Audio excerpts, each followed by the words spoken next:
Today, you're caring for 3 patients, and as luck would have it, they're all having breathing issues. So the first one is post-stroke, and they're breathing in clusters, pretty identical breaths, followed by apneic pauses. The second patient has DKA, and they're breathing deep, fast, and regular. And the third patient has heart failure, and they're breathing in waves, rising, faster, deeper, and then falling, and then apneic pause afterward. 3 different patterns, 3 different meanings, but in the moment, they can all seem pretty urgent. What would you prioritize?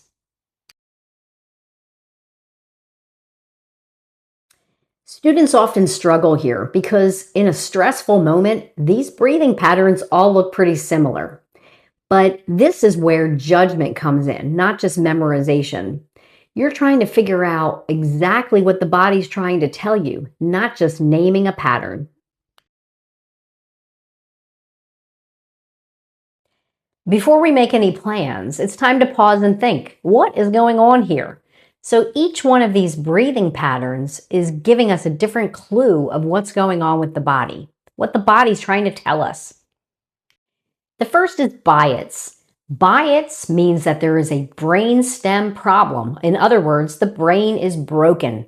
So I remember this with the 3 B's. Biot's brainstem broken. It's almost like having a bad internet connection where things are going along fine and then just suddenly stops.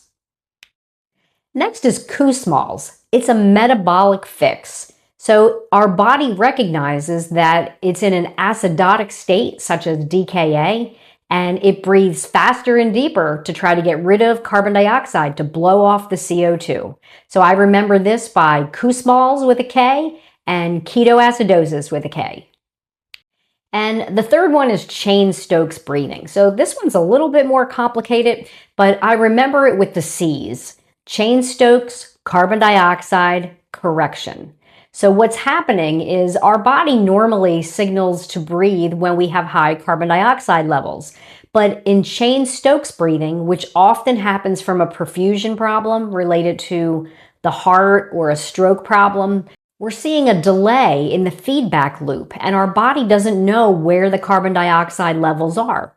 So it'll start to breathe faster, trying to blow off CO2, and then it'll breathe slower, thinking that it's corrected itself, and then it'll just stop. So we see crescendos, decrescendos, and apneic periods, all trying to regulate carbon dioxide. Tessa is joining us again today with a nice infographic that she's designed, which shows side by side the 3 patterns that we've been talking about. So let's walk through each one at a time. Let's start with Biot's. We have equal depth breaths and then sudden apnea. This is often related to a pons or medulla problem in the brain. The brain stem is failing to regulate the rhythm. What's your next action? Protect the airway and anticipate a rapid response. Next, we have Kussmaul's, which is deep, rapid, labored breathing. And this is metabolic acidosis. The body is blowing off CO2 to try to correct the pH. What's your next action? Well, support compensation. Compensation is a good thing. Check ABGs and prepare insulin if it's a DKA patient. And third is our Cheyne-Stokes breathing, where we see crescendo, decrescendo, and then apnea. This one happens when the brainstem is receiving delayed carbon dioxide feedback, which often happens with heart failure and stroke. So what's our next action here?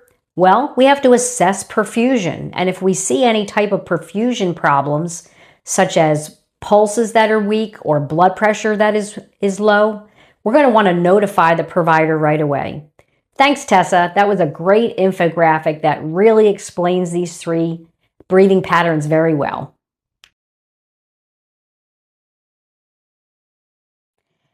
Next, let's take a look at a comparison between Biot's and Cheyne-Stokes.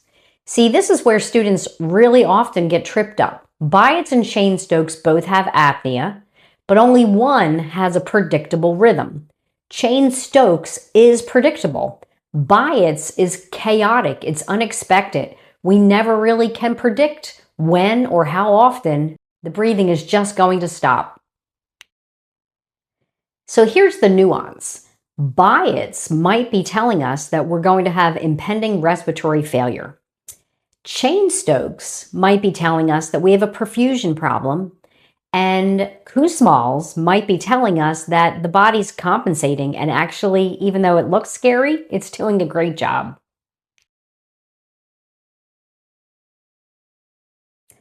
This is how nurses think. We pause, prioritize, plan, and prove. We don't rush to labels. See, breathing patterns aren't trivia. They're telling us what's going on with the patient. And when you learn to interpret them properly, you'll be stepping into your identity as a safe, thoughtful nurse. If you enjoyed today's content, be sure to check out other videos on my channel and subscribe so that you don't miss another episode. And come back again next week for another Deep Dive Sunday with Nurse Terry and Tessa. Have a great week.